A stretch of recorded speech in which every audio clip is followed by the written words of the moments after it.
Well, France 24's James André is there in Rouen. He's at a protest, and I spoke to him just a short while ago. He gave me this update. Actually, literally thousands of people here, and what I can tell you is that the smell is indeed very strong. When you arrive in Rouen, you can actually feel it in your lungs. There is a sense of burning of the airways here in Rouen. And what the people here are saying, well, for example, I was speaking to one woman who said, look, I could not stay in my flat.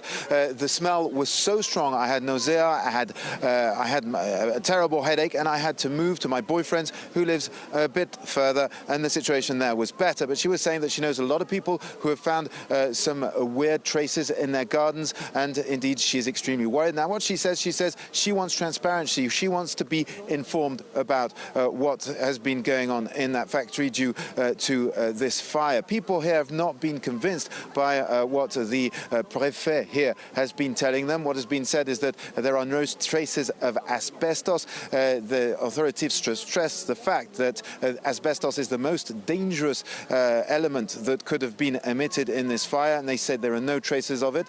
But what people here are saying is that they want other information about potential heavy metals, for example, that could have been liberated. And of course there are still a lot of question marks as to what was actually inside this factory. People here want to know, and this is what they've come to ask. In the thousands, there are very, very many people here today. James, the authorities there in Rouen held a press conference a little earlier on. What was said there? Now, what the authorities have been saying is that basically, indeed, as I told you, the asbestos problem, they said there is no serious threat to health due to asbestos. They said that the company that owns the site has taken samples, and that in the samples there was no traces of asbestos, and there are very little levels under the thresholds, official thresholds here in the air in Rouen.